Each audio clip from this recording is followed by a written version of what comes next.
Yeah, I remember when streaming services first started. I used to get to enjoy your shows uninterrupted.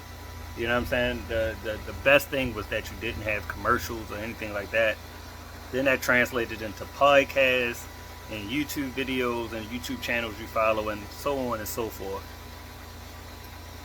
But I want to say to advertisers that nobody, nobody listens to a podcast or watches a streaming service or a YouTube channel and then actually purchase anything that's advertised during it, because we'd be so annoyed and pissed off that there's even an advertisement in the middle of whatever we're watching.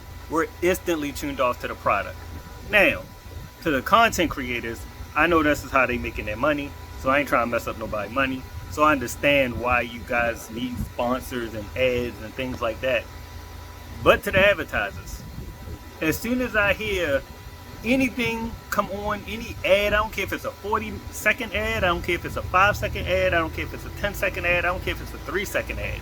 If there's an ad that interrupts my uninterrupted television, I'm annoyed and I'm no longer even paying attention to whatever the product is, and I'm probably not going to support the product. Maybe I'm in the minority. I think I'm in the majority on that. But yeah. But and also today is the observance of Martin Luther King's birthday, and I used to joke. I used to just call it Milk Day. But all jokes aside, I think that sometimes, even with my corny joke about it, sometimes I think it goes over our heads, or we don't stop to acknowledge how important this day is. Because if you think about it, in the totality of American history, there's not an individual that has their own day. You get what I'm saying? Like George Washington, we celebrated his birthday, but that day kind of like come and go. Abraham Lincoln's birthday is celebrated like kind of like President's Day, but that comes and goes. Nobody thinks about it. Who else got a day? Christopher Columbus, and we ain't gotta go into that. That could be a whole nother episode, a whole nother topic. But I think everybody's eyes have opened and mind have been kind of elevated past the point of acknowledging Christopher Columbus as anything special. So not only is Martin Luther King rare in the fact that he's an individual who's getting his birthday celebrated, he's an individual getting his birthday celebrated in the country that branded him the enemy. He was an enemy of the state. We all know how the FBI tried to portray him and denigrate him, and a lot of us out here fell for it. That, oh, he was cheating on his wife. All of this, like they have corrupted the narrative of his greatness, and some of us has fell victim to that corrupted narrative, and then began to spread it as if it's fact, as if it's truth. You get what I'm saying?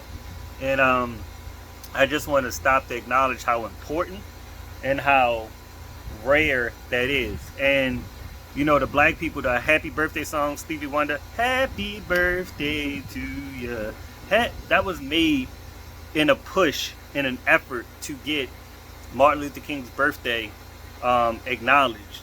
You know what I'm saying? And I think we don't even know that. We sing the song, but we don't acknowledge the history and the intent of the song. So all in all, we all, a lot of us fight Dr. King's fight in numerous ways. Some of us through, militant action. But there's a myriad and plethora of ways to combat racism. I think sometimes black people in particular, we tend to think we got to have a monolithic approach, and as soon as another black person don't protest or fight the way that you feel like he or she should protest and fight, then there's words like Uncle Tom thrown out there, or sellout, or coon, and all these other words that, because someone doesn't approach the situation, some of us need to be militant. We need the militant stand on the front lines with the black fist in the air. We also need the integrators, the people that will take a seat at the table and subtly and through being in rooms having conversations that change people's mind through their action and exposure to people that they may be normally oppressed or discriminating against. You get what I'm saying? And there's also supporters, the people that's not integrating, and the people that's not having their black fist in the air, but supporting those who do. The silent supporters, the people that's behind the scenes and just making sure you got everything you need to fight your fight. You get what I'm saying? So between the supporters, the integrators, the militants, and in some degree, the people that just do their everyday life, go through their everyday lives, and don't do any of that, but just through their acts daily. You know, you never know who's watching them, who's seeing them, and just be like, hey, I thought black people were like this, but you know what? Such and such comes to work every day. Or I see such and such in the community. I see such and such raising their kids, maybe just randomly at the market.